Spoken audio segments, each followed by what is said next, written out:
What's going on, everybody? Welcome back to another episode of the Reject Bean Podcast. Hey, Tale! How's everybody doing today? My name is Greg, and I'm here joined once again by my lovely wife, Melissa. Holla at them. Hi, everyone.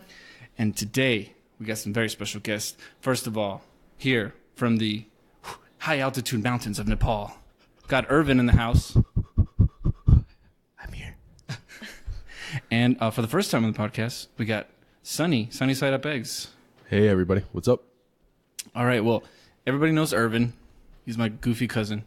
But let's hear a little bit more. Sunny, tell us about yourself, man. Where are you from? What are you doing here? So I'm originally from Maryland. I'm here in El Paso. I just moved about 2 years ago. I'm getting my MBA at the University of Texas, El Paso. And that's where I actually met Ervin, the guy from Nepal, actually. Oh, nice. And MBA, that's for basketball, yes? Yes, yes. Or is it NCAA? No. It's NCAA. Oh, you're in the women's league. Yeah. It's a little bit easier. Yes, yes. Nope, that was kidding. Starting up some controversy here. D-League. We're here in Ervin's house, so it sounds a little bit echoey. It's because we're in a giant kitchen. By the way, this wasn't here, it's crazy to think this wasn't here, 10 years ago? Yeah, I was here when it was this was your backyard. It's pretty cool, man. Nice little history. This part is new? Newish. It's less than a decade, I think.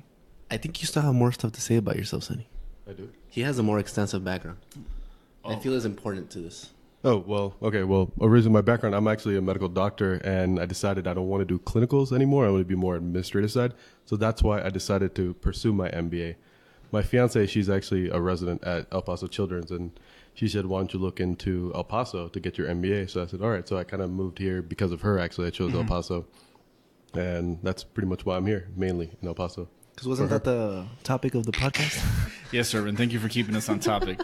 It's really funny because Ervin's super loose in real life, but for some reason when he gets to this setting, he's really dictator. Ervin, I think you should put your notes away. Yeah, you should. Yeah, man, we don't need this stuff. Is that a blackboard? No, I'm just kidding. Why do you have flashcards? Yeah, right. No, so yeah, the topic of today is just why El Paso. I guess why people stay here, why people decide to come. So we have the very awesome opportunity to have someone like you that's actually. So sorry, what is an MBA again? Just so I'm not. A Master's of Business Association. Okay, and you're doing that here, and you're from where? Sorry again. Administration. Master's of Business Administration. You said association. Sorry. Whoa. I'm watering down. Masters and Business Associates. It's okay. Yeah, Master's in Business Administration. Yeah. So Okay. They just started a new program with healthcare management. Okay. When we first started, so since my background is in healthcare, I decided that's what I want to do: healthcare management, the more focus okay. with administration. And did you look into other schools and stuff before settling here? Or? Yeah, I was looking into Maryland, New York, Florida. I lived in originally from Maryland, lived in Florida for a little bit too. But because my now fiance, she lives here, and I thought, because we met in medical school, we lived together, then we were apart for a little bit. I was in Maryland, she was in New York, but I thought I don't like the long distance. It sucks for the relationship basically. So I thought maybe I could just move here, and UTEP had a great reputation, so I decided, why don't I come here? All right. Yeah, UTEP. It's a good story. UTEP, that's an adequate story. UTEP has I think it has a good reputation as far as school goes. Not much about sports, though. I feel like everywhere I've gone, everybody always talks about UTEP as the worst, athletic. Well, one of the girls in her class is in the women's soccer team. Yeah. Oh. And she's pretty good. Actually, we took a trip to Spain with her for some study abroad thing. And over there she has friends in Barcelona who are trying to get her in the team over there. And Real Madrid. Apparently she's really good. I have yet to see her play, so I'll be the judge of that. You know what I mean? I'm just kidding. I like how he says, I'll be the judge of that. So are you saying the players are good, but not the team as a whole? I don't know. I mean, the guy, he's a coach, I think, for Real Madrid or something, the one that we were over there. And then he's saying that she was amazing. So I don't know if he's just hyping her up but I'm going to take his word for it. I mean, how good can a woman be? Oh. Shut up. Dude, you'd be surprised how good the 10-year-old soccer players are in Barcelona. They're ridiculously good. European They're soccer, a lot better than you. European soccer is a totally different level. No, anybody can be better than me. The way they move and the intensity in their eyes it's weird, dude. It's scary. You talk about 10-year-olds? Yeah, 10. It's indescribable. It's unexplainable. Why were you looking into the eyes of a 10-year-old? Yeah, it's pretty creepy, man. I think I was trying to gauge their state of mind. You know, I was trying to see what they were feeling, and I did. I saw deep into the eyes, to the point where the mother had to pull me away. But I just kidding. He's not allowed near children. I'm just kidding. No, I'm just kidding. No, but it's. I don't think I've ever seen a 10-year-old that focused on something. It's pretty cool. So you were in Spain, right? That's what we're just talking about. Correct. Was it, first of all, was it amazing? Let's say I did not particularly like it. Okay. There's a few things. Okay, so I'll tell you. Why are you laughing, Sunny?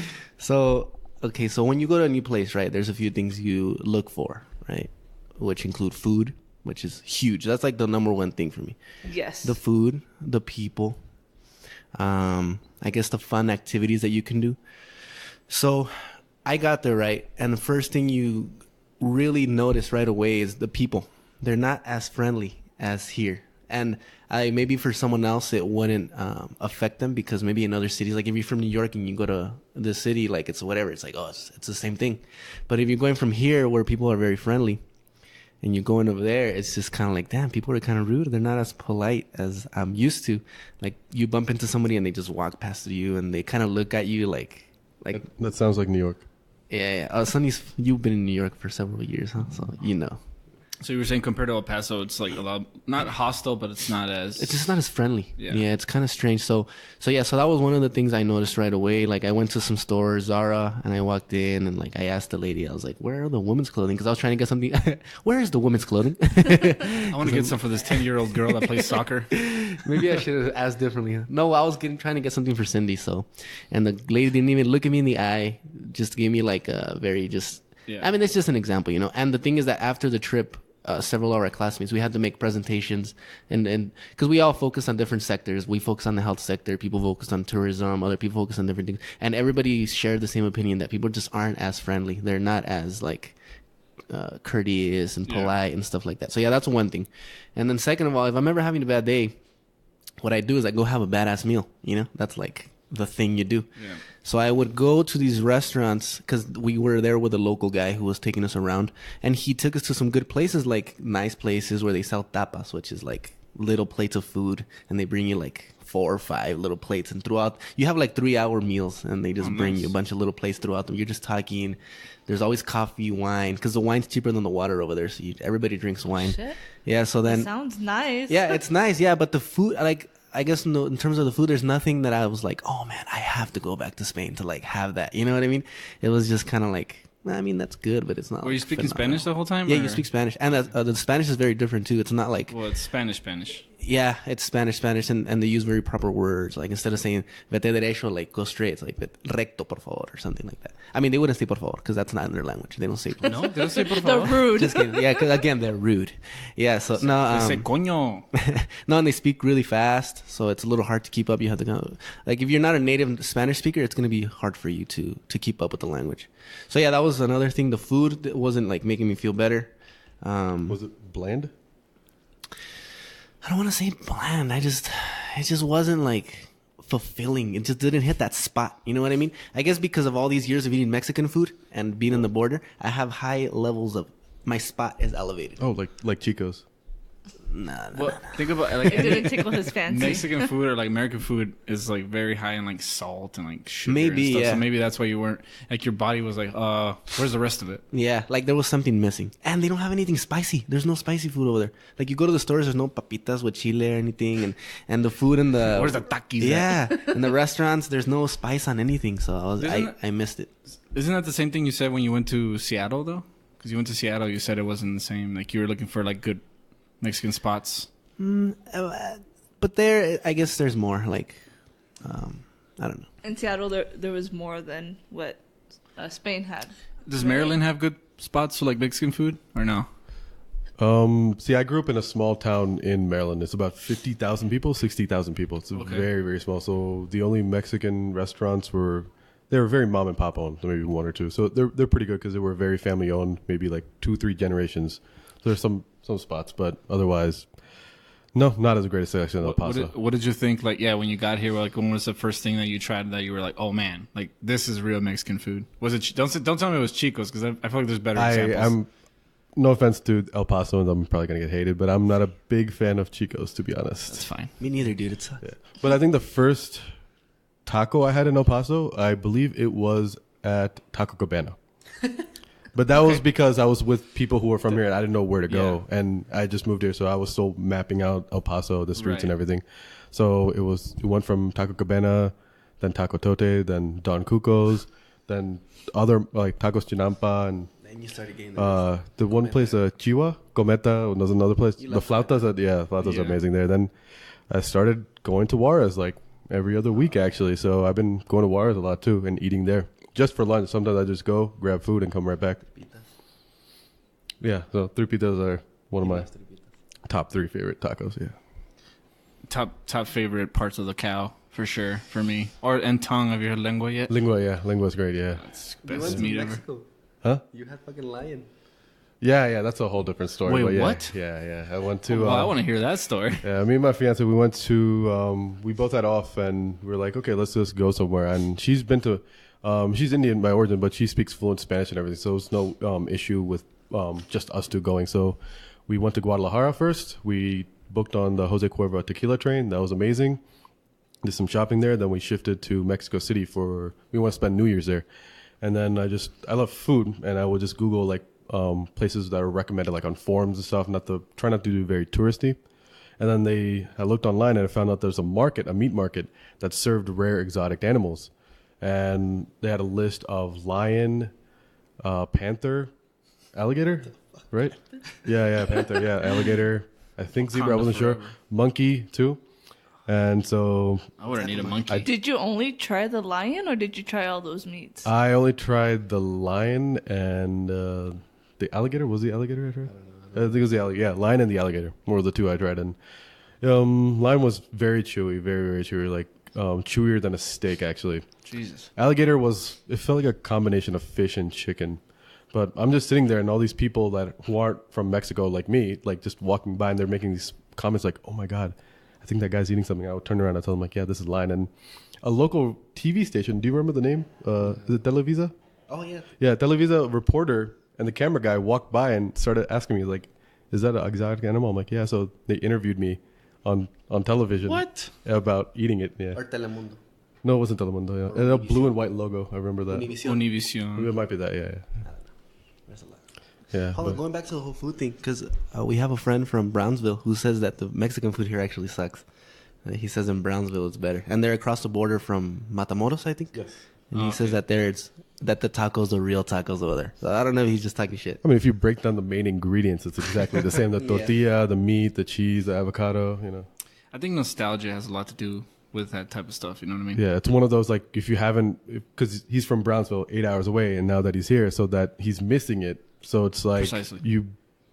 Like he says, the nostalgia kicks in so hard. It's like, no.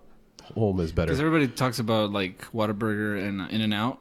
And, like, I feel like even if I had In-N-Out, even if it was, like, I don't know how you say better, right? Ingredients are better, higher quality. I feel like just the taste of Whataburger is always going to bring that, like, wow, this is the bee's knees right here. You know? Exactly. It's like, to a point, it's like you can kind of similar relate it to like your mom's cooking kind of thing. If you haven't had it in a while, basically kind of like that. Yeah. Yeah. Cause it's interesting you were talking about that, cause Melissa found out how to make my grandma's rice, like my dad's side of the family. Nice. And she made it exactly. And it tasted like, it smelled the same. And like, I was like, oh my God, like I was like transported back. And when I tasted it, I'm like, like, this is it. But it's crazy. It's just the right ingredients, but how powerful that could be, just like a taste, the smell, something can bring you back. This was back in Nebraska. Yeah, I know you haven't made it for me since. No, I haven't really. And that's true. That nostalgia definitely hits. Like my parents, they're back in Maryland. I haven't seen them since last June, I believe. Yeah, last June. So I haven't seen my parents, and so I think I'm gonna be going next week actually to see my parents. And for the wedding. Yeah. So I'm going to ask my mom to make some stuff for me so I can take back. And I agree that whole nostalgia thing is going to hit. And comparing the Indian food that my mom makes compared to the Indian people here in El Paso, I definitely more biased towards my own mother's cooking. Are there Indian places here in El Paso? There's actually 2. There's both on Mesa actually. One is right next to the Alamo Draft House, and another one Mesa. It's closer to the Walmart Sam's Club on Mesa on the west side. actually, and they're okay. They're not bad. I mean, I've had better. I actually think I can make better too. No, that was because we don't have like a lot of like people say it's diverse here, but it's diverse in like Mexican and white people. You know, there's not like an array of like people like that many. Yeah, like there's not a bunch of different cultures. So when I like joined the NBA and I started meeting like Sunny, like he has from Indian heritage and like Filipino, Chinese, from Europe, from there's a lot of different people in there, and you're like, damn, we really don't have a lot of culture here, like from different areas that's like prominent. You know what I mean? That's like, oh, there's districts, like, oh, this is the Chinese district there, where you can go and experience like, you know, strong culture there. So when I started meeting, dude, because he just proposed to his fiance like how long, like a month ago, February 2nd. So he started telling me about the whole like culture of like how they do the weddings over there and like these huge parties that they have, and I was like, what the fuck? They get crazy. So like, I don't know if you want to explain to them a little bit like what you were like, how it went down with you and you guys, what you have planned, like for or even your brother, like. Oh, I don't have my wedding planned yet, but in general, it's like no, Indian weddings are just multiple day events because there's multiple ceremonies, religious / cultural events that happen on multiple days. So right now there is an event back in Maryland. My brother's living in Florida, but he's going back to my parents' place in Maryland because there's an event this weekend. But unfortunately, I'm not able to go because I'm busy with stuff. But there's a random religious cultural event this weekend, but the actual wedding won't happen until the following weekend. So I'm leaving Tuesday to do this. It's a week-long worth of events. And his fiance, the woman that he's marrying, she's Indian, but she's actually from a different religion too. So it's actually an amalgam of 2 different religions and 2 sets of ceremonies. It's like doubling up on the number of events too. Oh, wow. So it's like 6 to 7 days total worth of events that are going to happen. God. And that's like, sounds almost expensive. Open bar on almost every day. Yeah. Really expensive. That sounds really expensive. Like, he showed us a video of a wedding from who was your? It was a classmate from med school, but it's my brother's one of my brother's best friends. He was a groomsman. And they did like this video with what else is called, a drone. It looks like a movie, dude. It looks like some crazy rich Asians. Some Bollywood stuff. Yeah, it's pretty crazy. It pretty much was like that. Yeah, I mean, the thing is, though, financially they were able to afford like the high end. They spent like a couple $100,000 on the wedding in themselves. Jeez. Yeah. So talking to him, dude, it really makes me like think, because we had this conversation a while back about like, why is it that like the Indian community is so successful? Like, how come we're over here like the Mexican community struggling like in El Paso to find success in like to reach those high level positions? You know what I mean? So we actually had a few interesting discussions in there. I mean, and of course there is successful Mexican Americans and Mexicans, but it's like, you see a lot more like Indians and Chinese and stuff like that. It's I believe like doctors and higher. Right. Yeah, but we came down to like a few different. We just think it has to do a lot with culture, with already stuff like your background. Like if you already come from a family who's maybe been to school, who's already has an education and they can teach you. Like even yesterday we were having a conversation how like since me and a friend Gilbert, like we're first generation students and like our parents were immigrated here. We didn't have anybody to be like, look, by now you should be going to school. Like, okay, you want to be this when you grow up. Okay, you have to take this step and you have to do this and make sure you do this so that you can like distinguish yourself so that you can then apply for this position. So I feel like we're a step behind on everything. Like I'm over here, like this guy has a math degree and now he's getting his master's in business. And he's struggling to get a job, like as even like a financial analyst or anything like that. Mm. And it's because, why do you think that is? Like, it's because he doesn't have the connections, like because he doesn't have the network and stuff. So hopefully in the future, as we continue to like grow, I don't know what it is, because even looking at statistics, like Indians and Mexican Americans have been here for around the same time. Like we immigrated around the 1880s or something like that. So, I mean, but they probably have more of like, history. I don't know what's going on, but yeah. So it was just interesting. We just don't have the networks. We don't have the path to follow. And you see it a lot of times happening where like, okay, if your parents are like a nurse and like a cop or whatever, you're more than likely going to be a nurse and a cop because you already know how to get there and like what to do and whatever. So it's just interesting how it's a little harder for us to get there, Yeah, I feel most of it's just a numbers game, honestly. You don't really know who's going to make it. I mean, I think if you look at something as simple, well, I shouldn't say simple because I've been doing it for a while, but like YouTube, who makes it and who doesn't. Sometimes it feels like it's literally just the luck of the draw. You know what I mean? There's people out there pushing videos like every single day, pushing content, putting effort into it, and they're not making it. And then you see some guy like just talking to the camera how he went to lunch, and he's got billions and billions of followers. I was like, what makes him different? It's like, I don't know. Well, maybe he did something that we're not aware of. You know what I mean? Maybe he's doing. Maybe he has a network or like someone, a mentor or something who's like, no, like this is what people want to watch or this is what people want to hear. And then maybe someone who's helping him like, oh, invest your money in this type of sponsorship so that you can get this audience. And do you think that some people could be kind of predisposition? Is that the right word? Predisposed, I guess. To succeed or not succeed. And I know it sounds messed up, to say like one person's better than the other, but like you think of like an athletic example, you know what I'm saying? If you're 3 feet tall and you want to be in the NBA, it doesn't matter how much you practice, you're probably not going to make it. You know what I'm saying? So, and that's an extreme example, but I'm saying it's possible it kind of that falls into play as well, no? Yeah. Like, I think, it could be also like multifactorial too, because I've seen some people who started a YouTube channel. This was after they became famous in something else. Like, let's say, for example, The Rock. He was famous for wrestling and acting, and then he started a YouTube channel. So he knew, and everybody knew he was going to get the followers. While a lot of the people that you don't know who they are unless you go on YouTube or know about YouTube, a lot of them started out like when YouTube originally started back in 2011 or 2010, something like that. Like 8, I think. Yeah, something like that. Yeah. So like they grew that, followers. Right. Since all the back then, or otherwise they have like a niche market of what they do on YouTube, like tech.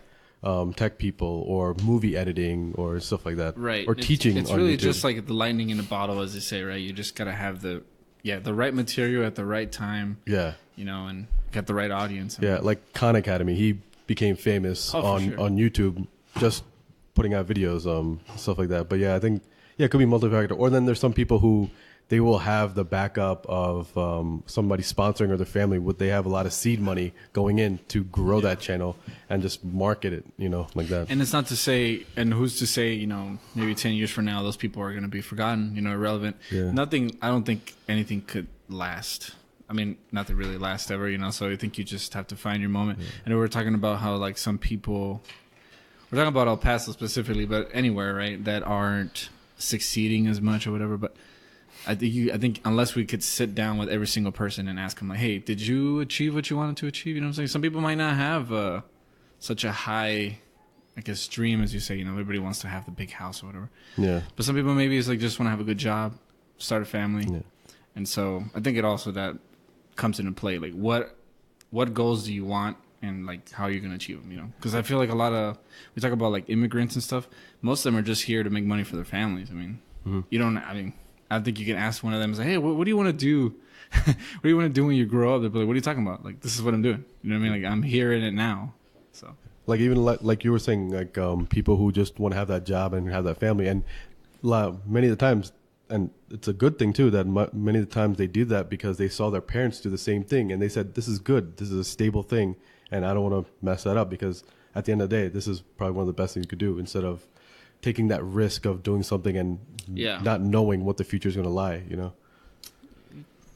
Everybody's different, man. Like I said, there's so many people just in El Paso alone. You got to imagine not everybody wants to be mayor or a police officer, which, by the way, you should probably just take a moment and say prayer respects to the Herrera family because we were just over there. There's a bunch of traffic. So respects to the Herrera family for the officer that got shot. And you want to be a police officer too, right? We were talking about that last time? Not anymore. I'm just kidding. We should just real quick, were you guys talking about the culture stuff? Yes. Oh, okay.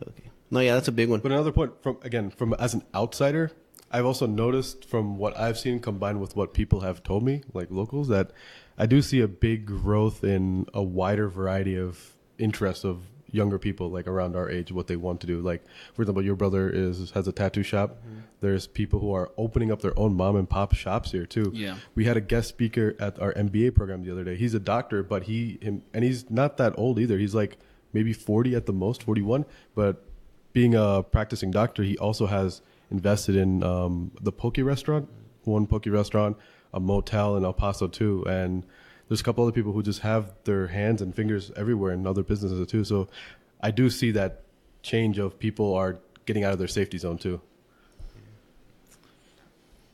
Yeah. Oh, So you say something? just culturally, yeah, like we just, I think we're not aware of like, oh, we can do that too, you know, like, and maybe like for the Indian culture, it's more like, well, my uncle, my family is a doctor, they're engineers, so it's just like, it's already in the culture that it's like that's what you do, you know what I mean? And with us, it's more like maybe it's changing now. But maybe more it was just like hard labor. Like okay, now like you worked hard for your family, and now the next person starts working hard and doing something, you know. But I think that's changing now. Like I think we're becoming more educated and we're kind of catching up. I think we're just behind, you know. I think now that's changing, like our perspective. Well, what you mean behind? Like, what are you saying? Like, I mean, in terms of adapting to like employment that pays you better and that it treats you better, like rather than just working hard labor. You know, not everybody. I feel like that's a beginning position. That's somewhere where like anybody can get a job, but now we're like going into fields where you know it's higher education fields where you actually need advanced degrees and where you need, you know, engineering degrees, medical degrees, business degrees, or even like technical training, like what you're doing. Like I think these are steps that we're taking now as a culture, that more of us are going into that, rather than just staying in like low level jobs where you don't really need any specific training. Probably because it's really easy to like settle. You know what I mean? Like that's psychologically speaking, and that can be really cultural as well. Because you don't want, not everybody's born with that. Like, let's do this. Let's just gonna go for broke. That drive. Yeah, exactly. I think that's why you see the people like the Kanye West of the world. Yeah, and that's cultural as well, because I mean you hear it all the time that the Asian community is like, if you're not doing good in school, like you're gonna get beat up, or like I don't know what they do, but like that's cultural, you know, like you're not doing good, like, and disowned maybe. Yeah, disowned, yeah. And I think you're seeing that more now. Yeah, you're seeing that more now in the Mexican community, where like your parents are like, no, you better go to school, like you got to go to school, you got to do this, or work hard, or you got to do something, you know, to better yourself. Whereas before, I think it was just kind of like, you know, work so we can survive, like. That's all you gotta get a job so we can pay this, or have a family. Yeah, and the kids couldn't go to school because it's like, well, we don't have enough money, so then now you have to work, and then it's like, you know. Yes. No, I'm just kidding. I agree. Yeah, oh yeah. Well, what were you talking about? The cop thing? Yes. Yeah, that was kind of a weird segue, by the way. I didn't know how I was gonna fit that in. That's fine. You're really good at segues. You like. I'm really good at segues. Yeah. No, yeah, the cop thing, it's not really working out for me, man. Yeah, to be honest. Okay. I've applied to, I think it's like 6 or 7 different departments. And it initially, it's just something in my application that continues to affect me. Which the thing is that they can't tell you what it is. So, I mean, that's kind of a bad policy, you know, for me. Because if it's something I can fix, then I would want to know so I could fix it. But they can't, so, I mean, it's a little frustrating. But yeah, so right now I'm kind of like in the middle of deciding, like I'm kind of, for a little while I was a little lost because I kind of put all my eggs in one basket, and I was like, okay, I'm going to go get my criminal justice degree. I'm going to get my MBA degree, and I'm going to join the law enforcement, do it for 2 years, then join the FBI. Like that's my goal. Like that's what I want to do.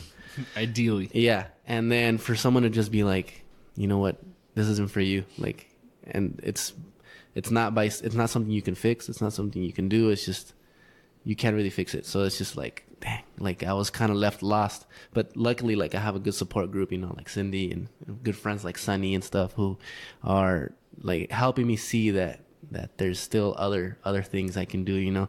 And then, I mean, of course, getting like an MBA degree is very helpful because it's very useful. And that's something Sunnie keeps telling me to realize, because he says I keep undervaluing my education, because I'm like, yeah, dude, at this point, like, I just want to get a job, you know. I don't care if I make 30 or 40,000 a year. But he's like, dude, like, but the thing is, I'm just not knowledgeable. The reason I'm getting this degree is only because a lady told me. She was like, if you want to go up the ranks in the police department, you need an MBA degree. So I was like, okay, I'm gonna get an MBA degree. Like, I don't really know what it does. But it does kind of seem like you were kind of set on carving out this particular path that you didn't really like stop to, like, okay, there's other things that I could do. The last couple of months have been super stressful for me. I feel like that's why my hairline's receding, because it's just like I'm like a month away from graduating.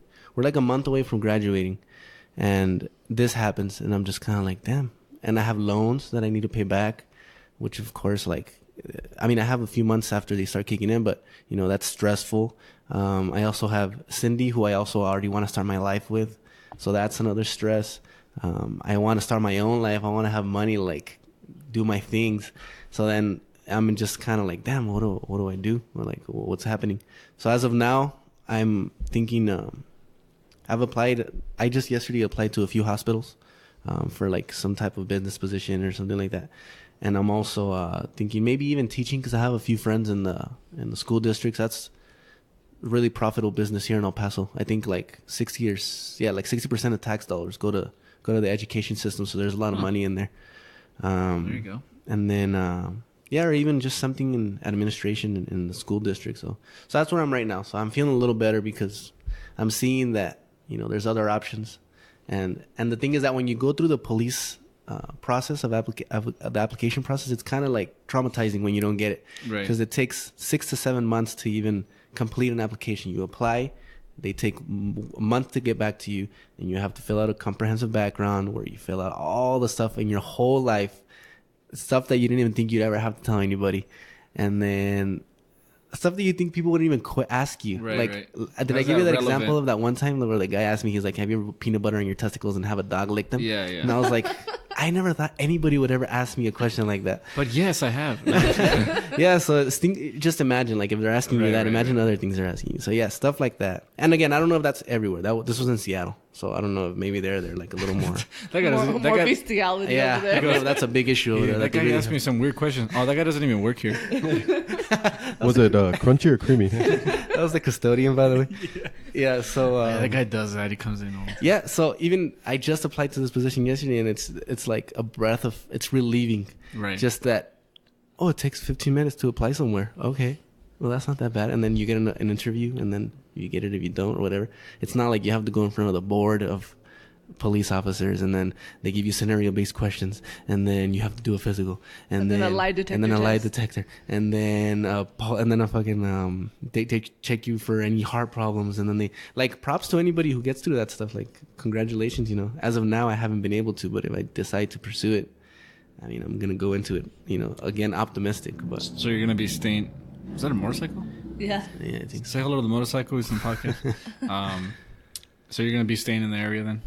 As of now, that is the plan, yeah, because Cindy's also about to finish her nursing thing also in a month, and yeah, it just seems like and actually, as of I'm telling you, these past 2 years have been like really weird, like influencing my life a lot. Even going to Spain, going to all these applications in Seattle, Dallas, I think you kind of learn to appreciate like what you have in your city and what you like and what makes you happy. So, I mean, of course, bigger cities have a lot of stuff that we don't have here. But I think leaving, which you have to do, which is to appreciate what you have here. You're not going to appreciate it if you stay, like, because we do have things here that people don't understand we have until you leave and you come back and you're like, oh shit, we have friendly people. We have, everything's low price. The houses are affordable. There's not a lot of jobs, but, you know, like what the jobs there are, they're pretty stable. They're nice, you know, so. Yeah, I mean, it took us 6 years. It took me 6 years to realize that, like, this is the place that I wanted to be in, man. I mean, I had to go all the way to Nebraska which, by the way, Nebraska is pretty messed up right now. Is it really? What? Yeah, the flooding. There's some flooding over there, so. Because all the snow melted. Hopefully everybody's safe. Flooded. But yeah, even just like that, just something as small like as the weather. Like you think about like out here, you know, yeah, we got some sand every once in a while. It's hot. Is that your brother standing there? He's just watching him for. Hello. Yeah. No, and people, I think, fall in love with the city. Like, I think like even we were talking to the dean of the business school, and he's like, in the 2 months that I moved here, he was like, I met all the people I needed to know because everybody's so friendly, and he's like, this is a place where you can really enjoy, like, because the weather's great, and, you know, people fall in love with it where you're like, they come here kicking and screaming, and then they leave like not wanting to leave because they learn what they like, and like even Sunny doesn't want to leave, like he's thinking about staying. Yeah, no, I love this place. I actually do. I really do enjoy this place. I love one of the first. I've never hiked in my entire life until I came here, so I would just go to the Franklin Mountains. There you go. Actually, unfortunately for me, the first hike I ever did was the hardest one, the Ron Coleman Trail up Mammoth Rock. Okay. Did not realize how hard it was, but eventually did it on the first try. And since in the past 2 years, I've probably hiked Ron Coleman 4 times at least. Oh, wow. And I think I've been about 80%, 90% of all the trails in the Franklin Mountain Parks. And so from the outdoor aspect to the food to people, and I really do like the area. It's really nice. Have you? Whoa. It's okay. Wow. That's okay. Mustangs. That was right here in the room, by the way. Car passed by us. From the backyard to the kitchen. Have you been down in Baltimore at all? I was there for like a second. Yeah, I mean, Baltimore for me is about 2 hours away. Okay. So I go there, but not like as often as most people like would think, like, because it's not really that close. Because most people, when they think of Maryland, you think of Baltimore, Maryland, right. The western part, like Gaithersburg or Germantown and stuff. But I lived all the way on the eastern part of Maryland by the ocean. Ocean City, Maryland is where I lived. Oh, okay. Yeah, I was there for like a day or so. Yeah. And I thought it was beautiful, man. Like Maryland's like really nice looking. A lot of, compared to here, a lot more greenery. Yeah, a lot more green. More humid too. Yeah. So, And you said you went to Mexico City. Did you feel safe over there? Was it pretty bad? I did. I mean, you can ask Ervin too. I'm one of those people, I don't like the fear of like getting hurt or anything like that. It doesn't faze me because, so for me, being originally Indian, I would go to India a lot and visit family and stuff like that. So the vibe and the feel, like the housing, the structure, the traffic, it literally feels like I'm in India. So even Juarez sometimes too. So I would tell Ervin all the time, like, I feel like I don't need to go to India because I can just go to Juarez, just go to Mexico. But in Mexico City, I just felt like I didn't wasn't in any kind of danger or anything at all. Okay. Just walking around, me and my fiance would walk the streets at night. I'd be like, oh, let's go here. She was a little bit more fearful, but I was like, don't worry, we'll just go in the lighted area and whatnot, you know. Yeah. But otherwise, there were some districts in some parts of Mexico City that said don't venture into, but otherwise, for the most part, I wasn't fearful of anything. What's up? Why are you shaking your head? It's good. Like how long have you been here? 2 years? Yeah. A year and a half. Yeah. No, NBA's 2 years. 2 years. Well, in the 2 years, why are you asking me? In the 2 years he's been here, he's been to Juarez more times than I have in my life, dude. And I live here. Have you ever been there before? Dude, oh my god, of course, dude. Okay, no, I never seen you. Well, last time he was there, he was with me actually, because I dragged him. Yeah. But I think he has no sense of like danger. He's just like, yeah, whatever. Well, also, okay, so even with the Juarez thing, I think it's one of those, you don't know what you wouldn't know what it feels like unless you've lived here and heard the stories. Because I can understand every time, because it was me and one of our mutual friends, the one from Brownsville. Since he's not from here and I'm not from here, we would just go to Juarez. But anybody we would ask that's from El Paso, none of them would want to come because their families would be afraid for them to go, or they themselves are afraid because they know a family relative who's been hurt while they're in Juarez, or their parents have told them stories about somebody who's in Juarez. And I know from hearing from everybody, there's a past history of Juarez, the crime, the violence. And I know that's there, and since it's right next door, I can understand why people can get fearful. But I think it's because as an outsider, I've never experienced that or personally know anybody. That's why I feel like I'm okay until something actually happens. Ignorance is bliss, man. Yeah. I mean, and I've gone in the middle of the day for lunch. I've gone for breakfast, and I've been in Juarez till 1 o'clock in the morning too. And clubbing. Yes, clubbing. Yeah, till 1 o'clock in the morning, and I've never had any issues. Yeah, even just walking the streets at 1 o'clock. Well, I hope you don't, man. I really don't want you to experience that. It sounds like my parents. So actually, correction from earlier. I have seen my parents since last June. They came in January. I just completely forgot that they came to visit me. I was dragging them. I kept pushing them to come visit me, and finally they came for the first time to El Paso. And I took them to Juarez twice, back to back 2 days, and they loved it too. So it's one of those things. Ignorance is bliss. They don't know anything about Juarez. They've never heard of it. But people would tell them, "Oh, Sunny's taking you to Juarez. You sure? You sure you want to go?" And then after that, my parents would ask me like, "You sure we should go to Juarez?" I'm like, "Trust me, don't worry. We'll go in a very touristy downtown area right across the border. We won't venture out anywhere, and it'll be 12 o'clock noon, midday when the sun is up high, At least you're doing it smart. I think you're doing it so smart. I was like, don't worry, we won't go into very shady districts, and we will have my fiance, she speaks Spanish, and we'll have one or two other people who actually are fluent in Spanish too, 100% with us too, in case anything goes wrong." So, but they loved it. They loved Juarez. I haven't been there in a minute. Probably like 7 years. Really? Yeah, I mean, when I left the military, I wasn't allowed to go there, so They were saying that Juarez was like one of those areas weren't like restricted areas for like it's not like they're gonna unless they find out. But if they were to find out, then I get in some pretty big trouble. I think what they're basically saying, like if you get killed out there, we're not gonna pay for your funeral. Or you don't get your life insurance. Life insurance. It's only $10,000, which is gone now. It's gone now.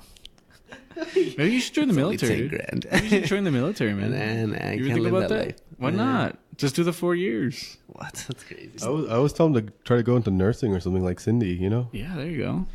I think I'm done with school, dude. I need a break. Okay. I mean, you've been doing it for how long? Well, not as long as Sunny, but... Yeah, Sonny's like, yeah, tell me how long. Tell me how long. Oh, yeah, it's been a long time. I mean, you do your 4 years, and then your 2 years master, and then plus all the fucking, like... That's it. Well, you did, what, 6 years medical? 4 years undergrad, 4.5, 5 years of medical school. Right. And then Oh my another God. 2 years. Then working, and then now going back to school again for the MBA. So 11? Yeah, maybe if I get bored, I'll get another master's. So how There old, you go, man. how old are you again? 66? 66. 33. Nah, just There kidding. you Sunny go, looks man. fresh. I think Sunny is, he has good genetics. He's an attractive Indian man. If anybody is wondering, He looks like that guy from Big Bang Theory. No, I'm kidding. like Raj. Yeah, Roger. With more white hair, yeah. That's good, man. It's like a silver fox thing. Actually, he's probably the only Indian friend I've ever had. That's how you know how culturally. Like Indian from India, right? Like, well, he's Remember not the first from- time we he's met from him and Ireland. that's what I asked you? Yeah. He said, it's my Indian friend. He just kept saying that, by the way, Sonny. He just kept telling I'm me. proud It's of my it, man. Indian friend. So my Indian friend is going to come That's to how I there refer to 'cause you he's all the time. Indian. And I'm like, okay, is it like Indians like dots or feathers? And he's like, why would you ask that? I'm like, because you keep mentioning his race. I That's feel like offensive to my Indian friend. No, right. When we're coming in the car, and he's like, what about putting on an Indian accent for me? And I'm just like, I don't know how long I can carry that without breaking, you know. it really good though, dude. Oh my God, I can't believe you asked him that. It's because when you have Indian friends, It you sounds know? like, sounds like a sexual. When you have Indian friends, you can tell your Indian Sounds like friends a- to do stuff, you know? Sounds like a weird favor. Like you're like sitting in the dark. It's like, hey man, do you think you could Do the voice. do a voice for me? Could you let me smell that curry? Yeah, there you go. Actually in Spain, their Spanish is really nice. It's pretty sexy, like when they speak. Yeah, I heard they has really nice eyes over there. Well, actually, I it's... mean, you looked in the 10-year-old's eyes, so you I can did. The 10-year-olds have nice eyes, but I don't know about the rest of them. No, but it's interesting because the women aren't as attractive as I expected. You were disappointed. Not disappointed, but... According to Miguel, you guys were living in the ugly district. Yeah. Shut the fuck. No, yeah. Maybe in the fashion district, there was a lot more... They do have a lot of Milan. fashion, like... Oh, that's Italy. yeah, no, well, I mean, yeah, in Milan. That's That's stupid. I don't know. but they are very fashionable over there. Like every Oh, yeah? person that passes by is wearing like some strange Everyone's outfit. always You're like, fashionably wow. late. But there's actually better looking men than women in Spain. what? Yeah, I felt like in El Paso I'm like a solid 6, and then in Spain I was like a solid 3, dude. Like I went down 3 You full dropped points. down. Yeah. Yeah. It's disappointing. You're a 6 according to who, by the way? According to Wikipedia. Oh, okay. That you edited. Yeah. Just kidding. I need some regulations on Wikipedia. That was a cool conversation. Because we had a badass conversation yesterday. I think like, it was pretty What cool. about Spanish men? No. We were talking about how About how you made me do the accent. we were talking about how we each value or how we place value on ourselves, like how we I guess what gets us motivated to continue to better ourselves and to do, I don't know. So like we were talking about how I think it's weird that some people get value based on like their appearance, and I think it's normal because of your appearance. I mean, that's the first thing anybody sees, you know. It's like the first thing that people see. So I was talking about how I really want to not do that anymore. I don't want to like base my value and determine it on what somebody else thinks of me, like whether they think I'm like good looking or ugly. Like I don't think that, because then you're just leaving your value up to somebody else, you know what I mean? Right. I would much rather, but this is something that like I didn't choose to be that way. It's like I think it's something that it's instilled in you, like, or how do you say it? Like it's a social conditioning or something. Instilled. Yeah, right. Yeah, where it's like Distilled. because you know better looking people get treated differently. Like they do get more. Right. I mean, I think there's studies that have shown that better looking people get better jobs. They get better treatment. They get like, it's a thing. You know what I mean? So it's like I just don't want to value myself based on that. Like, the one person that thinks I'm attractive is Cindy, and that's all I want to matter to me. You know what I mean? I don't want other people's opinions to matter. I want to value myself based on my individuality. I think that's what I would want to place value on myself. Yes, correct. That is a correct answer. Yeah. No, but I mean, it's all the above. It's kind of silly, but I think a lot of people are affected by that. Because we're animals, man. Yeah. Like the peacocks. As the humble peacock fluffs his feathers, so do we. That was beautiful. Thank you. Came up with that. Peacocks are actually pretty mean. I think Socrates said that. Oh, I thought you were gonna peacocks in Greece? Sure, probably. Had them for dinner, and I had boiled peacock for dinner. I think it sucks that the girl peacocks look ugly and the guys have all those colorful feathers. Oh, the peahen, Yeah. You see? Oh, They're called peahens? Yeah. Peacock is the male, peahen is the female. That makes sense. Oh. Take the cock off and Wouldn't it be like pea vagina? I know. You think so? It rolls better off the tongue, right? vagina. The vagina. Nah, man. I think you're right though. I like what you're saying. Thank you.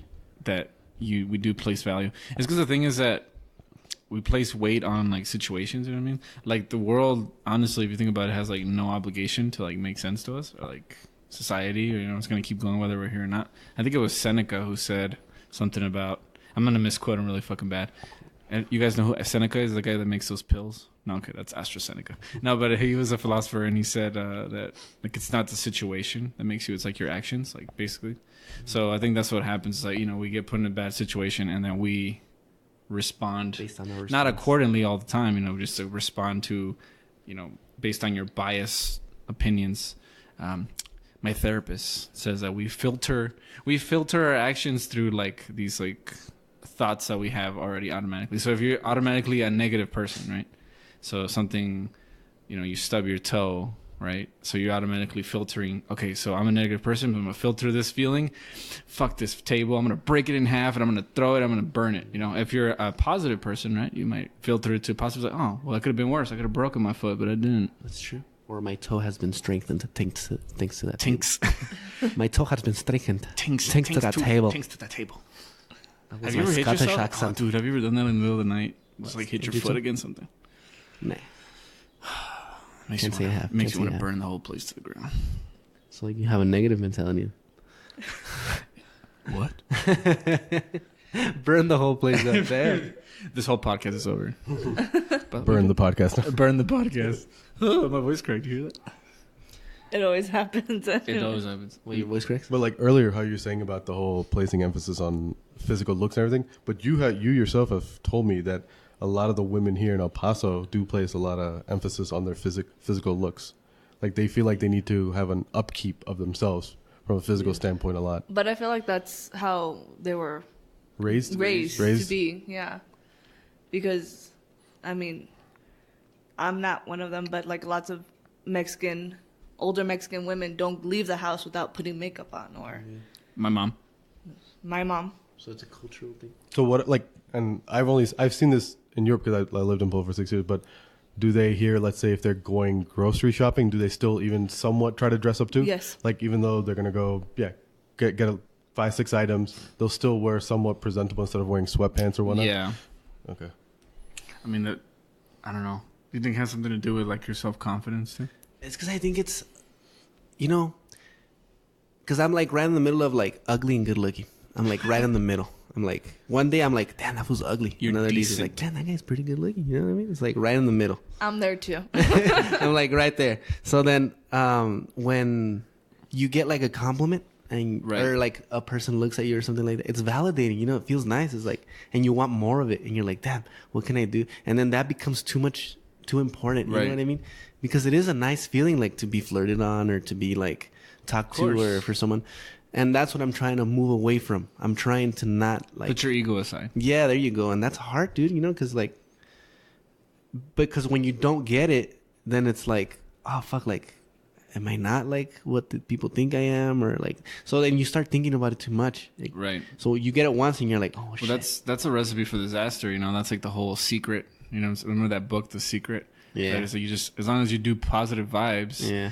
The book takes no responsibility for you failing, basically. So when you do that, you put yourself in that situation. It's like, okay, like I'm good looking. That one person thought I was good looking, so now I'm a good looking guy. Yeah, I'm gonna do everything. Yeah. And then you don't get it, and now you just set yourself up for fucking disappointment. Yeah, so I'm trying to just ignore the positive and the negative, so it's not even a thing. You know what I mean? The only, like I said earlier, the only thing I want to matter to me is what Cindy thinks about me, which is my partner. You know what I mean? That's really all that should matter to me. But it's a process. You know, it's a difficult transition to like go from getting some type of validation from like other people to just like trying to internalize it and just being like, or even just based on myself, like what do I value? I value like knowledge. I value values. You value values? I value values.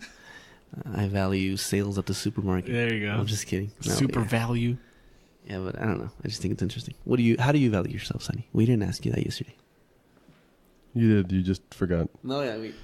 No. Like values is definitely placed on how you wanna be yourself around the people that matter the most. And sometimes, to a certain degree, I think society is important. Like you're saying, Cindy, you only want to focus on what Cindy thinks, but at the same time, society kind of does matter too, especially, let's say, for example, the job that you have too. Mm-hmm. If you're going to, let's say, climb up the corporate ladder, you do have to factor in what society's going to think, because you want to get this position, but it's elected based on board members. They're going to choose you based on how you present yourself too in society too. So that's another, to a certain extent, just depends on what your job is, what your goals are, what you're trying to do, to a certain different degrees for different people, basically.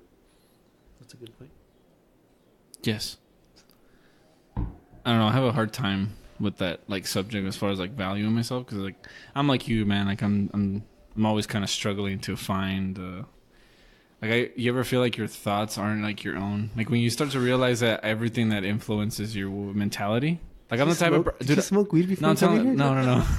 You ever feel like your thoughts aren't your own? I haven't. You ever seen like the sky is the floor? No, I was kidding. No. Yeah. You know, like. There's so many things that influence you on a day-to-day basis. Like I'm the type of guy that like if I see like a sad movie, like I'll be sad like for the rest of the day. Really? Like yeah, like it'll affect me that much. Like I'll kind of get enveloped.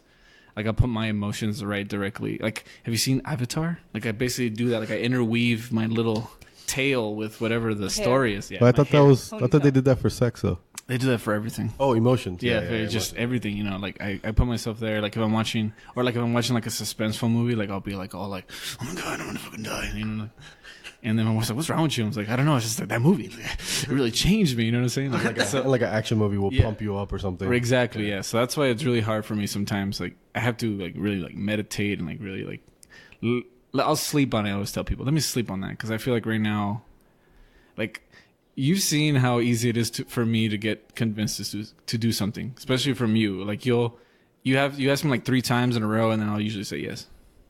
And then I'll go like, fuck, I wouldn't even want to do that. Like he just convinced me. That's how I got you to marry me. Please. Okay. So do you see yourself being affected, highly affected by, let's say, a negative comment somebody makes, especially like a family member? Like if they say something negative, they might not realize it's negative, but you think it's negative. Like theoretically, let's say, knock on wood, never happens, but you have a parent or an older generation person that you respect, and they say something to the terms of, I feel like you disappointed me. Like, would that affect you really heavily? Oh, no, for sure, dude. I mean, I have anxiety up to the max sometimes. It's like, it's really hard for me to let something go. Like, even if you and I were just having a conversation, and if you were to give me some, like, valuable criticism, I'm like, hey, Greg, you, I don't know, you mumble a lot when you speak or something. Like, any normal person, right, would just be like, okay, I mumble a lot. Cool, I'll work on that. But for me, like, I'll just keep replaying that over and over and over in my head. And then I'll start thinking of examples like, oh, when I was talking to him, did he even understand me that one time? Because I was probably, like, making absolutely no sense. And so now I'm thinking of what you were feeling when I was telling you. So, yeah, absolutely. So your mind goes into overdrive and overthinks it sometimes. The cognitive behavioral therapy calls it what is it called? Overanalyzing. My therapist right now is like, nope, he failed so bad. No, it's called catastrophizing or overgeneralization, like stuff like that. You basically take like making mountains out of molehills or whatever. Mm-hmm. Essentially, that's what I do, like constantly every single time. Mountains out of mole. Out of mole. That would be really You've hard. Always done that? That's since you were a kid? Honestly, like it started more when I joined the military because, like, you know, when you have like one person, like if it's your mom, like your mom tells you to do something and you don't do it, she hits you like, that kind of sucks. But like once you get more and more responsibilities, like high school doesn't teach you how to be an adult. Let's be frank here. Like all the school that you have up to the point where before you go to college, it doesn't teach you how to be a functioning adult. It's just like, here, you're grown up now, figure it out. So when you start getting more responsibilities and more people are depending on you, and you realize how your actions are going to affect like a bigger project or bigger picture, yeah, like for me, like it was a fucking nightmare, dude. Like that's when I started having like panic attacks and like I couldn't sleep. Like I would have dreams about working, so then I would wake up even more tired because like I would never leave work. So you were always at work? I was always at work, yeah. Like I was like the stuff that was stressing me out before I left work, I would dream about still doing that stuff and it wasn't getting done because it's a dream. I mean, it's never gonna, you can't do it in the dream. So then I wake up, it's like, I'm all stressed out and I still got to go to work and deal with the stuff that I just dreamt about. So that's stressful. But then I came back to El Paso and everything's great. No, like we just keep tying it back to El Paso. I know. Let's get a good segue. I mean, that was the main topic anyway. Yeah, El Paso. And El Paso makes everything better. I told you you're gonna deviate. You look at those mountains and you see the star and everything's great. Yeah. No, but I will tell you, I live in Tornillo. The skies here in Texas, beautiful, man. Nothing. Some of the best sunsets I've seen. Yeah. Like every evening, my parents were here 5 days. I think every evening, exactly, my mom would try to find out when sunset is. She would go out to the parking lot and try to take a photo of the sunset every day. Yeah. That's cool. Dude, we made that the Neon Desert Music Festival. It's been going on for a while now, like a couple years. I mean, it's best. It's like the best name, like best inspiration. It's like Neon Desert. Like hell yeah. They have a pretty good lineup this year. We were there when they what was that one band, Sex Marquis or whatever. Oh yeah. He was all excited. He was like, "You gotta go see. It's what's his name? What's that dude's brother's name? Omar Rodriguez. Yeah, it was like, it's Omar's brother." And Cedric was there, and you couldn't understand what he was saying. Dude. Oh yeah, that's cool. Huh? My fly's down. Still? Still? I was gonna say no. You know how I was telling you about how now I'm like thinking about doing the teaching stuff. Okay. It was just funny because when we went to the trip, there was a few there was a few teachers there, and I was telling them like, oh yeah, I'm thinking about doing the teaching stuff and all that. You were telling that to the teachers? Yeah, and they were like, say? Don't do it. Why? Dude, and like that's the last thing I wanted to hear, because I was like, yeah, I'm gonna be a teacher, I'm gonna enjoy it. Yeah. He had like a notepad and everything. It's like they're gonna give me great advice. Yeah, I'm gonna make lesson plans and the kids are gonna love me. I'm gonna make lesson plans. Yeah. It's such a mundane thing to say. Yeah. But then I started talking to them. I was like, yeah, I'm thinking, and they're like, dude, you don't get the respect you deserve. They're like, everybody's against you. You fail somebody, and it's like, why did you fail them? It's never like, what did they do? It's always like, what did you do? Right, why didn't you pass them? Why didn't you do that right? Or why didn't you? And then like the kids are just rude. I don't know if like you think our generation was like that, or is that a new thing? Like, yeah, I think a lot of it has to do with parents not taking responsibility for their children. Like you see rude parents. Like I was one of those kids. I couldn't get away with it. If I did something bad, my parents would get very, very mad, and they know it's. They honestly felt like they fucked up, like they did something wrong in teaching me. Because like I used to be one of those kids that would glue people to the seats and stuff like that, and my parents did honestly feel like they messed up. But then I feel like nowadays there are kids who do something bad, and the parents think that it's the teacher's fault. Why don't you take care of my kid? Why don't you watch my kid? No, it's not the teacher's job to be a parent or give them ethical and moral teaching. It's the parent's job to do that. Listen, man, I have an interesting kind of thing. I always think about this stuff because this is the more generation. Like we're parents now, right? We're about to raise. We talked about this last time in another podcast. It's the more and more I think about this, and it's like a good thing and a bad thing because I think if you understand the connotation here, or what this means, right? That we're seeing these kids that are a little bit more. A lot of people like to say they're not appreciative or they're entitled. Yeah. And so you think, well, why is that, right? And I think it's because of the fact that it is a little bit easier than when our parents were going around, which is a good thing. It's fantastic that we don't have to go out into the field and pick cotton just so we can pay for our shoes. It's the fact that we are able to have all these great things, right? But at the same time, it's like a catch-22 because now these kids are kind of growing up a little bit sheltered, a little bit entitled, a little bit feeling like, oh well, I got everything, because our parents were always saying like, I want my kids to have everything you don't have. So it's kind of like it kind of makes you appreciate that we kind of do live in this generation where these kids are like, oh my God, like my feelings are hurt or whatever. And I'm like, oh, that guy didn't have to work for anything. But that's a good thing that we live in this generation where it's so nice, where a kid's main problem is like, oh, my phone's out of fucking battery. You know what I'm saying? So it's kind of like a good thing, but it's also a bad thing. Like the implications. Dude, what's going on with all these like issues of depression and suicide and all these like things? Because there's nothing to do, that's man. Scary, man. There's nothing to do. Think about it. There's no war. There's no. And social media itself, because most of the time, a kid posting on Instagram, they're not going to post the mundane stuff like, oh, look, I opened the fridge and got a gallon of milk. They're only going to post great things about their life, interesting stuff that their friends barely get to do, and they'll do it, and that's all they see, and they feel like they need that all the time. And so that feeling of missing out on this fun stuff, or cool stuff, or the latest gadget this, latest gadget that feels like that pressure of not being able to keep up with what their friends are doing, I think adds to that stress of what they have. I think also because you have, no, it's okay. You have more time to think because everything is already being done. Like, but that's what I was going to say. Like, I think it's the psychology of instant gratification. You know how easy it is for us to, like, I want to play a game. Boom, my phone's right there. I want to call somebody. Boom. Watch a video. Boom. You know, back then, like me and Ervin, like we're not saying we're not old, but back then we still had to wait. Like if we wanted to watch a TV show, it's like, oh, it comes out at 5. We got to wait. Now it's like, I want to watch The Simpsons. Okay, boom, I got my phone. Bam. You know what I'm saying? Want to watch Saturday morning cartoons? You got to wait Saturday morning. You can't watch it Monday or Tuesday or Wednesday. Yu-Gi-Oh. Or like your grandma. I mean, my grandma didn't want us in the house all the time. She'd be like, get the hell out of here. Go outside and play. Go play tag till the sun goes down or something, yeah. Play with sticks and rocks. Oh, I play with some sticks. Ervin knows about my stick fetish. That sounded so wrong. It is what you think it is. No, it's not. Thank God he put his zipper up now. Greg sticks Down up. again. Why does this keep happening? No, yeah. You picked out some good sticks, though. That was your skill. That was... I put us for like some background, okay? We're talking about sticks, good quality like sticks. actual sticks, like from trees. I used to like to pretend to like. I watched a lot of kung fu. I watched like Run. If you guys ever know about Ranma 1/2, you guys don't know what that is. Dragon Ball Z. Pretty much everything that we watched was like either about fighting or like, you know, whatever. So I always grew up around that, and so I was like obsessed with like martial arts and like swords and stuff like that. So whenever I picked up a stick, I was pretending it was a sword, and I was always like whacking something. I was whacking another tree. I was whacking a bush. I was whacking it under the tree. I was whacking it under the tree. I was whacking it under the bush.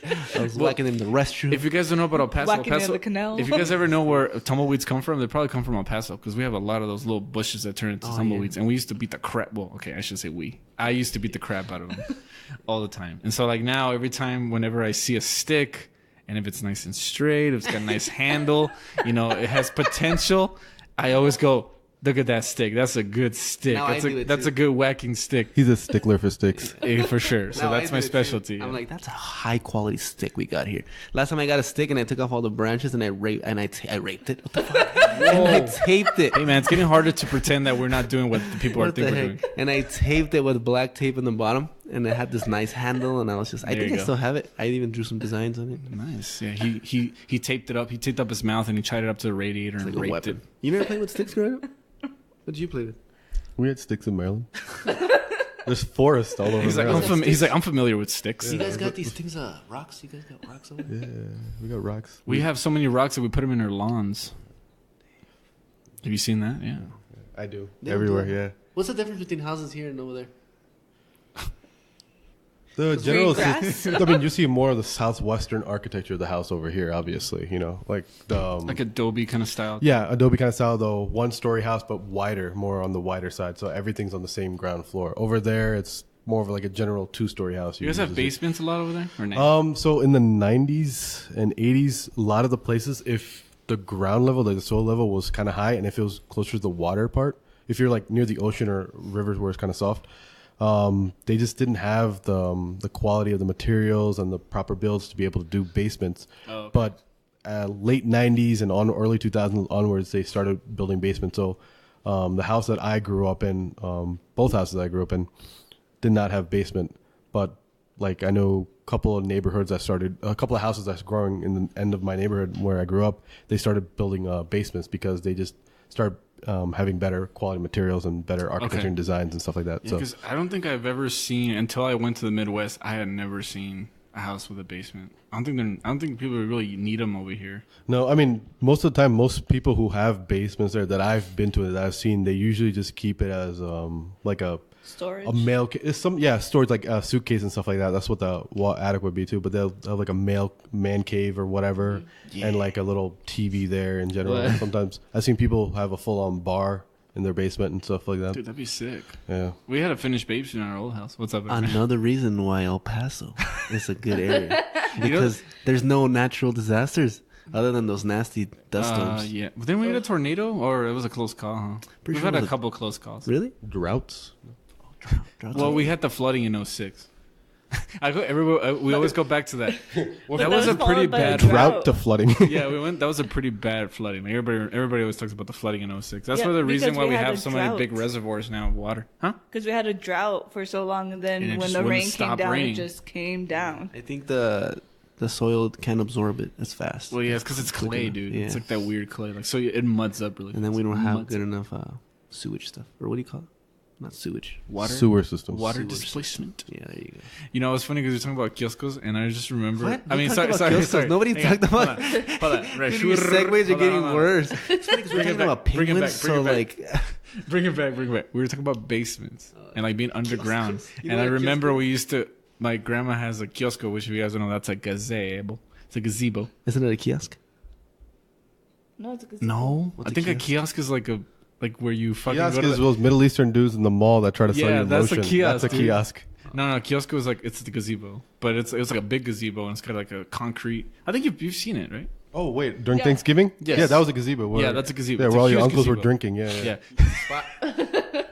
Thank you for bringing that up. 20 But yes, Redacted. redacted. For 20 years, dude, they've been in that same They're spot. like freaking king of the hill. Boom, boom, dun, dun, dun, dun, dun. But we used to hang out in there. My grandma didn't like it, but that was like the closest thing as we hanging out in a basement. And it's pretty nasty under there. It's like I think they're probably full of drugs and stuff now. No, I'm just kidding. Probably. Dead bodies. No, but yeah, it's another reason to move to El Paso. There is not any There's horrible gazebos. natural disasters. No basements, but gazebos. Yes, El No, Paso. There's gazebos and canals. Without water. Sometimes they do get water. There's one in Tornillo right now. That's because they use it for irrigation. Let's go to Tornillo. Tornillo. Let's go to Tornillo. No, because when I was trying to get the job in Seattle, like they're expecting a huge earthquake. That's one of the reasons they're getting rid of this, like they call it the viaduct. It's like this big highway. They got rid of it because they're really scared that this earthquake's gonna destroy a bunch of stuff. Like they're due for a really big one. Ugh. Are you serious? Yeah, Are they common yeah, they are in that area. There's like more than there's California? a fault line, I think. I don't know, but they do get them quite a bit. Like I think before we went, it had Isn't just that gone- what happened? Because isn't that what Mount St. Helens went up, or that was just? I think that was just ready to erupt. Huh? I don't know if I don't even know anymore. Yeah, I think it was ready to erupt. It was ready Yeah, to It was erupt. like a ticking It was time ready bomb. to go. I'm sorry. I would never want to live by a volcano. I don't care if you tell me it's dormant. Just the fact that it's like a huge lava pimple waiting to pop. Like that sounds terrifying. But the land is fertile. Yeah, because of the. Afterwards. Yeah, man. I don't think there's anything you could tell me to convince me. Like, oh yeah, see that giant thing that spews lava? It's fine. Don't worry about it. Really, don't worry about it. You seen those pictures of the people from Pompeii? Oh, like people were like frozen. Yeah. Those are crazy looking. I think there Why was a didn't guy. they just leave? No, I'm just kidding. I think some guy was hooking up with his wife during the time. Oh yeah, I think there's I Frozen. shown like there shows like a couple were fighting or something, or someone was gonna get killed or something like that. Or, I mean, they could still be brother, sister, father, daughter. You don't know. I mean, Oh my God. I mean, the ones that would make me really sad it would be like the people The on the babies. street and the like mothers holding their babies. I'm just like, ugh. There was a dude like ready to steal a car, and he's got the Jimmy on his. It's like there's cars back then, dude. Ready to steal a horse. A Ready to cart. steal a donkey. No, but it's funny. He's I got don't like the think there's Jimmy lock, like it's like a coat hanger.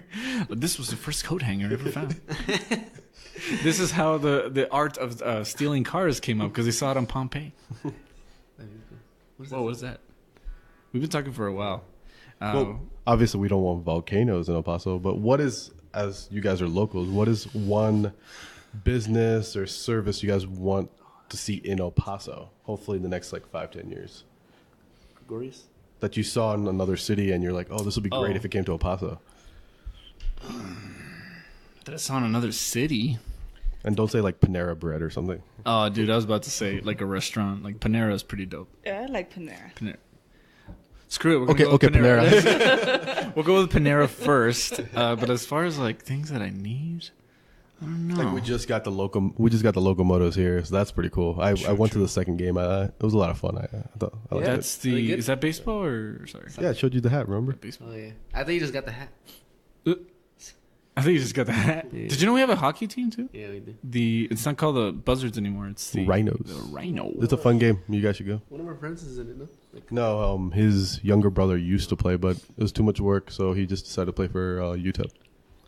I don't know, man. that's another guy we met, some Canadian from the NBA. I'd like to have a bigger wall. A wall. No, I'm kidding. A wall sounds pretty good, yeah. But like a nice wall with like a TV on it. Bluetooth. Yeah, like you could see people from the other side.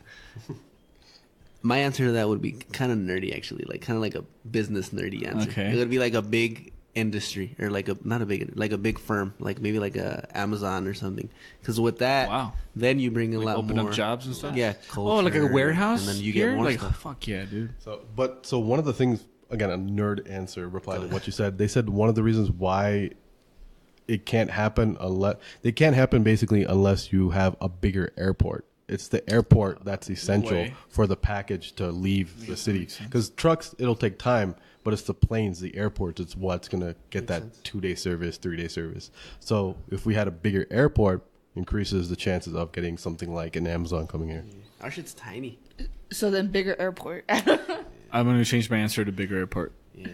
Actually, one of our professors asked us last time, would you all like it if they had like a metro here? Not a metro. Yeah, a metro, right? Like a subway? Like a railway or whatever. Hear about like Elon Musk Hyperloop? Yeah, some shit Oh, like those that. things are cool, man. Like I've where seen it will that. take us from like the east side to the west side like in 20 minutes. Oh, that'd like, be pretty cool. or faster, like 15 Sure. minutes or whatever. That would be nice Wouldn't that be because cool? traffic in El Paso is Yeah. ridiculous. Because you notice everybody drives here, like nobody really bikes or anything. Like they just Yeah. There's drive. bike lanes everywhere, though. Yeah, but but I nobody never does see it. anybody on a Yeah. bike ever. I think probably because the distances are so far. Like if you're trying to bike from here to UTEP, it's like good luck, dude. You're gonna show up fucking wet as fuck.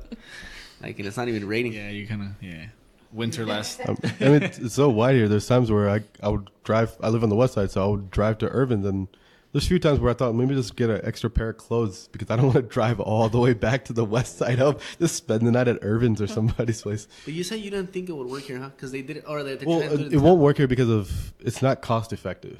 You're gonna have to.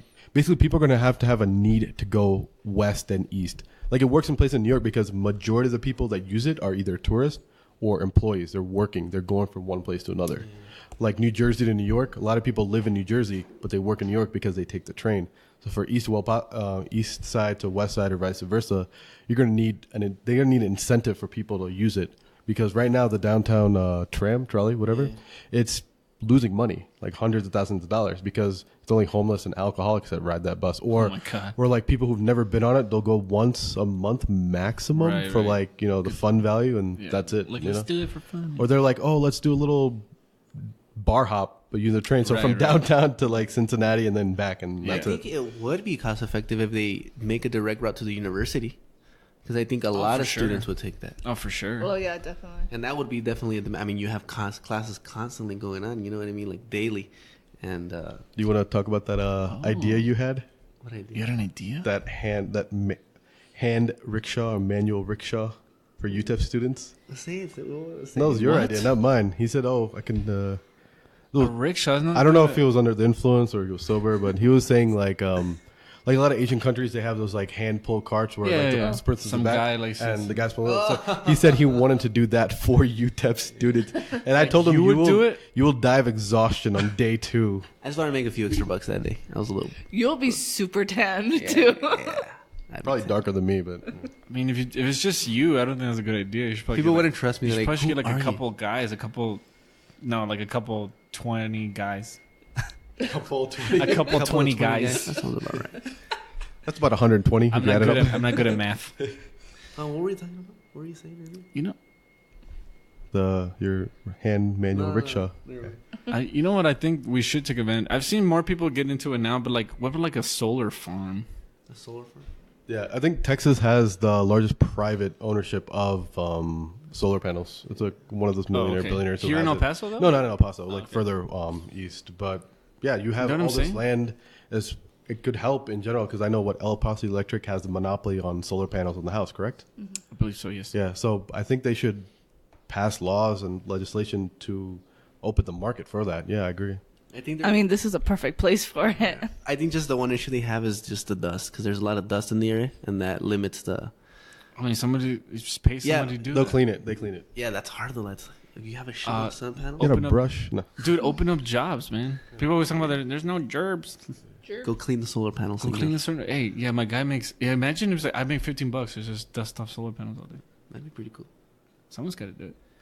No, but like if you go to other places in the U.S. or around the world, like you can just Google on YouTube. You see people like literally brushing off the dust of the giant solar panels. They're not that high either, and Right. if they're far to reach, there is like tools and equipment for them to actually clean it off. Even like a wind farm, you think that would work? Maybe. I don't know how windy it is here, but then again, you don't. I'm looking up. I don't know much. Yeah, I know. I don't know much about windmills, but like technically, you don't really need wind 24/7. I know That there's is true. reserves for the energy, but They yeah, I have don't them know. in I don't Big know. That's a Springs, good question. Maybe like 2 or 3 hours from here, or not further, like 4 hours from here, 4 or 5. I don't know. What are you talking In about? Big Springs, Texas, they have a lot of those solar panels, and you see them all. I mean, solar panels, wind things or whatever. Windmills. On the way Windmill. here. Yeah, Yeah, I saw from that, like yeah. Dallas. and Yeah, I stuff. saw that. Yeah, so I don't know what they have there that we don't have here. We have a bunch of trucks. I think it's just investing. It's just being willing to make the investment. Think about. Could you imagine like El Paso has a huge like trucking company, like trucking industry, and you gotta take a photo. Okay. He's gonna Sunny's gonna step out for a little bit. You think about like if you had like a solar powered trucks. Oh, they have about that Tesla's making their just electric truck. That's pretty dope too. But yeah, you just imagine like an 18-wheeler that's running completely on power. solar. I think It'd they be actually so tried quiet. doing that. They tried doing that. There was a car that was solar powered, but there wasn't enough Torque. Yeah, there wasn't enough juice from this. I don't know. I don't think there was developing enough energy, or Yeah, I mean, getting enough. I'm not a scientist. Actually, there was a cool thing I listened to earlier where they're talking about a new way to pay off student debt. Where rather than taking loans, because there's some people that can't take. Maybe this is a good investment idea for people who are listening. Get the exclusive here. Have Sunny explain it better. Did you listen to the latest episode of Planet Money? Obsolescence. No, about That's the latest. about no, it just came out Is that about in a- student debt, a new way to pay student debt. No, not that Well, basically, what they were talking about is, so you lend someone, which is a very simple idea, which is like, how come people haven't thought about this? You lend someone money, and they pay you back a percentage of what they earn after they graduate. And these will be private companies that do this. So you go to this person, you're like, hey, I'm going into this degree. I need $20,000 a year or whatever. They give it to you, and they're like, okay, when you graduate, though, you have to pay us back 10% of like your annual income. Like it just comes straight from your paycheck. So they're doing that dope. now.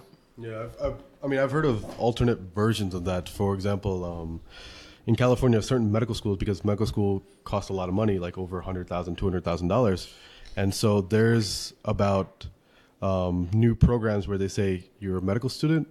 We know it's going to cost you a lot of money, but we're not going to charge you tuition. But what you are required to do is after medical school, you're required to do residency in our state at the hospital we tell you. And then after that, some programs will say you have to work here for about 3-4 years. You're paying that back. So you're paying back to the community. So that's another way, another alternative way of reducing the loans and the burden of, payments back for students.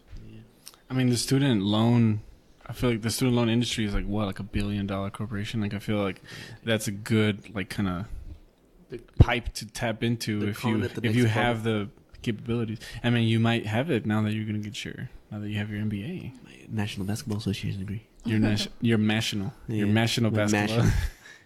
That's it would take a lot of to get like the business terms or whatever. Right. Like, it would be a huge sunk cost to have to invest in because you're investing in these people initially, and they're not going to give you back anything until 4 years after they graduate, and then you start making money, and then still it's not a big just chunk of money. They're paying you like a percentage of what they make per year, but it's like it pays back. There's a way.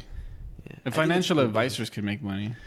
And I have a friend that's financial. He's actually our financial advisor. I'm not talking smack about any particular one, but you know what I'm saying? Like, or personal trainers. I mean, just come on. You can train yourself. Exactly. You can pay me $500 to tell you to work out. I mean, come on. It's the simplest ideas that make the most money, like bottled water. Dude. So, I mean, if anyone could make it work, Sliced bread. if Jordan Belfort, just kidding, no, that's a terrible example. Isn't that the guy from Wolf of Wall Street, I want to watch that movie. And apparently the making of the movie too was the producers of the movie were caught in fraud too. Actually, Oh, Are you yeah. so the serious? movie's about fraud, and the whole movie was made on fraud money too. Yeah, Irony. Oh my goodness. Explain more. Explain more. I don't know the And tie it details. to I El just Paso somehow. I don't No, know. I'm just kidding. I watched it in El Paso. So like the funding. So at UMC in Providence, I just know there was this thing. It was very ironic that a movie about fraud was made on fraud money, fraudulent, corrupted money. Wow. Yeah, the investors from multiple And that dude, people. that was crazy. That dude's probably still making a crap ton of money just talking about how he frauded a bunch of people. Because we want to become famous. If you're a good person or bad person, once you have those seminars and books coming out, you have that money coming in slowly. Yeah. That's what you should do, man. You should just try every single job and then you fail at them, and then you just talk about how you learn from your failures. Commit fraud. It's that's one. Whoa, was that really loud? That's one thing I think people don't talk enough about. That a huge part of success is failure. And For sure. I think I'm barely getting used to that. Unless you're lucky. Yeah, unless you're Ronda Rousey for like the first part of her career. I'm just kidding. I shouldn't say that. And right now, that's like what I'm having the hardest time adjusting to, failing so much. And it's like I'm trying to learn from it and just stay. But the only way to motivated. go from there is up, man. You're already down. You can still go a little lower, but You're not all the way down. You want to go all the way down? I feel like there's still more. No, I'm just kidding. You haven't reached rock bottom yet? I'm gonna make a comment here, not to like hurt your personally, but like I was telling Melissa, I was like I feel bad for Ervin because I know he's having a tough year and like he's always talking about how he's broke. But then I see your fucking car and then I don't feel bad for you. Oh my god, dude. Then I'm just like, that was just a poor Sometimes I decision. regret getting that car. I was like, I could have a lot of extra money. But actually, well, because that car was worth, it was not even, I got this car when I was broke. Never mind. What? I'll stop it there. You stole it? No, I'm kidding. Because the resale value is even that You good won anymore. it? I was thinking I could sell it and like still make some good cash, but no. Sandy doesn't want me to sell it because there's like a lot of emotional connection to it, like memories and stuff like that. So she's The like, back. I get it. A lot of foggy It's nights. not even that roomy. Lord have mercy. Hashtag foggy windows. Did you does that finish? happen? Have you finished painting it off? Heat, body heat. He's got a white Camaro, ladies and gentlemen. I don't even know anything about cars. It's a white Camaro. No, it was a. No, I It has haven't. 4 wheels. It's 4 wheels. I haven't finished. I had to refinance because What was your interest like rate? in the mid. It's actually not bad. It's like 2.5, dude. Oh, okay. That's Yeah, it's really low. 2.8 or something. Yeah, it'll be below 3. But yeah, because I had like just gotten fired. Not fired. It was a temporary position, so I was a temp. You were let go. Yeah, so basically the temporary position ended. And they're like, we don't really need you anymore. So I was like, okay. But like Ryan from The Office was there for like forever. That's true. It's not the same thing. Dude, I wish I knew a lot of stuff. I mean, I guess everybody does. But a lot of stuff that I know now, I wish I would have known. I would wish that I could speak English. No, I wish that I could go back to like middle school. This is like how vain I am. I wish I can go back to. I can go back to. What? And now you're seeing things, you're hallucinating. Yeah, I'm hallucinating now. No, but I wish I could go back to like middle school and like with what I know now. Like I'll still be like a little kid or whatever. But like, man, I'd be like the coolest kid ever. Just think about it. You're Like the just creepiest all kid this- ever. No, dude. because you would Why know does that guy everything. look 30? Because you would know. No. Like I would still look like a kid. But like I would know all this stuff. You know what I mean? Like I would know where to like get drugs. Like, Why would you want to get drugs in I don't know. Maybe not drugs. That's the one thing you think of? He's like telling other 13-year-olds, I'm going to invest in Amazon. The fuck is Amazon? Oh, you'll know. You'll see. You call me crazy. You know what I'm saying? Like you would just know these things. In the future, people are going to take photos of their food and post it online. Yeah. Or I would do like I would do like so, I'm thinking I'm already in that mindset. I would do like magic tricks or like do like these scientific things and people would, how do you know so much? I'm like, 'cause I'm badass. Get mad chicks. But then I School guess chicks. is that pedophile if you have like a mindset of a 26-year-old and you're a Yes. kid body and you're trying to hook up with little Yes. girls? Yeah, okay, maybe let's not do that. You But have to look anyway, for a sugar mama and then. all that happened in El Paso, by the way. So El Paso's a beautiful place. If you want to be a pedophile. Whoa, no, I'm sorry. Okay, Stop. sorry. Shut We'll up. bring it back. Just don't. Bring it back. Bring it back. What were we talking about? Elon Musk. Taco Cabana? Oh, Taco Cabana. Oh, yeah. By the way, I wanted to say something about Taco Cabana because I feel like that's like the gateway Mexican food. That was my gateway. Because if yeah. you go Taco Bell, it goes in levels. You go Taco Bell, and then you go Taco Cabana, and then from there, I think Taco Tote will probably be the next one, and then you go to like Acocula or something like that. Ooh, where's that? You never been to Acocula before? It's on George Street. like that? Acocula before. Never been to Coca-Cola before. It's on Zaragoza or It's on Richardino? Zaragoza. George Theater. George Dieter, no? Acocula? Oh, no. No, it's over there. Where's that driving range? That huge one. Luchevino. It is Luchevino. Yeah, because if you keep going up, you go to the movie one. So, yeah, Luchevino and something. You'll see it. It's like a picture of like this big fat dude with like a big old taco. And then yeah. And there used to be this place called Pancho's. Remember that place? You remember Pancho's? It was like a Mexican buffet, dude. It was awesome. And you had like a little flag, so like if the waitress wouldn't bother you. I feel like my accent came out. That it wouldn't bother you unless you like pull up this little flag and then they come in. So they wouldn't have to be like, "Hey, you know, they always come at you when you have like a mouthful of food. Everything good, and you're like, That's another thing about Spain. The service, not that it sucks. They just don't really care about you. They just take your food and then they go away for like an hour or two. I heard Well, about that. yeah, because you don't tip, right? Like, Yeah, you don't tip. because you're not It's not supposed customary. Oh, it is customary. Sorry. I would tip like 50 It's cents. wait. Oh, I thought customary meant it was from the U.S. Well, customary for us, yeah, not customary for them. But if Yeah. you went to like a touristy place, True. when they know that, or they expect you to tip, American. yeah. I went to Japan and like I tried to tip like the. It was on base. I was trying to tip what's it called, like the dry cleaning. What is it called? The maid. I thought he said drag queen. No, I'm like, what? yeah, I was trying to pay the drag queens to leave me alone. Housekeeper? No, the housekeeper, and like they were like, no. And I like one time my friend was like, just leave the money on the table and I'll just take it. And like no, they actually like folded it up and like just put it next to my nightstand because I put it on top of the bed, so like they have to take it. But no, they just moved it to the side. Maybe and they just left thought it you were like infectious. And they were there. like, Oh, we can't take he anything left us from that. behind. Yeah, right. The guy has scabies or some shit. Leprosy. Yeah. Scabies. Is that a real thing? Scabies? Yes. What is that? It's a I thought that was a fake word. no, it's a real word. It's a I real heard it word. in The Simpsons, so I thought it was fake. No, it's real. I heard it in a video game. Yeah, I heard it in a video game. Was that Resident Evil disease? It was a DJ MC scabies. No, it's an actual thing. It's like more based off of like contact with another person who has it. So it's kind of like you want to stay away from somebody with scabies and also bed bugs too. Same thing like that too. You know, bed I know bugs what is bed bugs. really- Yeah, so yeah, it's like yeah. you want to like obviously throw I out didn't the know mattress fireflies were and real. stuff like that. But yeah, Actually, we have a medical doctor here. We keep forgetting. If you have any questions you'd like to ask him about medicine, Leave it on the chat, and he'll reply to any you. moles you'd Probably like him to not. check, or How many did you ever get that? Like people just come up to you, and say, "Can you check this out?" And they just like lift their shirt up. Has that ever happened to you? yeah, that actually has a couple of times. I've had friends who've randomly send me a text and send me a photo and say, "Hey, does this look infected or?" Do you think it's an STD? You know, I have a rash down there or whatever, and I'm like, no, it's probably rug burn maybe, or it's nothing. I'm like, I know. At the end of the day, I would tell them, use protection. Yeah. Yeah, Always. It might be just it's 1 a.m. I don't want to look at your dick right now. Or those like questions that they'll ask me questions about like, oh, me and so we did something and we didn't use protection and she might be pregnant. What do I do? I'm like, either morning after pill or congratulations. Like, what do you want me to say? You like go to a doctor and see if she is. Yeah. When you take the Wait pregnancy, a month? Yeah, wait a few days so the pregnancy test will be more accurate. So, but yes, I've had that a lot. Yeah.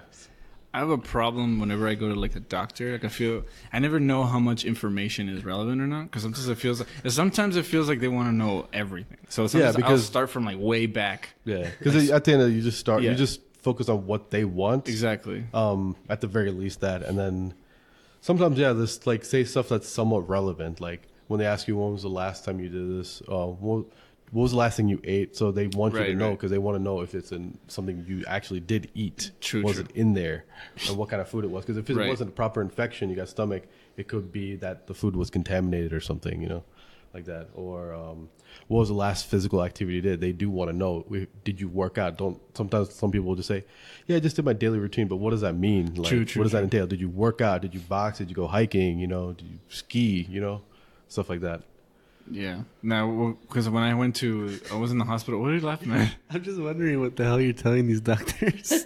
No, it's because, well, that's what I was going to get to. Because when I went to a hospital for my Guillain-Barré, like, they were asking me, like, well, what were you doing when it happened? And, like, I kept telling them the same stupid story. Like, I was in the room. I was in the living room with my daughter, and she was in my lap, and I was watching the tablet. But then she was trying to get down because I think she wanted some food or something. And then like the tablet was right next to me, and then I was looking for the remote, and I went like this, and then I hit the tablet with my elbow, and then like it went numb, and then like it started spreading through my whole body. But like the more and more I told the story, like the more I could see like people were like, "Oh my god, like just get to the damn point. Like what happened?" All you have to tell me is like I hit my elbow. Oh, and sometimes you don't know like what Right. part of the story entails the actual real information or helpful information. It's like, wait, so your daughter was hungry? Oh, Yeah, exactly. Like I would be like, it's That's so crucial. detailed. That's She was crucial wearing like a red shirt, and I think I was wearing pants. You know, like Then I gave her Capri Sun. yeah, exactly. Yeah. What flavor? And then my wife and I have been arguing about who took the remote again. Like, it was me. It's always me. It's always you. It's always me. It's like, sure, sir. What are you saying? So this happened because of your wife? No. My wife wasn't even in the room when this happened. But anyway, You go 2 weeks before it even happened. I hate people like What that. were you watching on Netflix? No.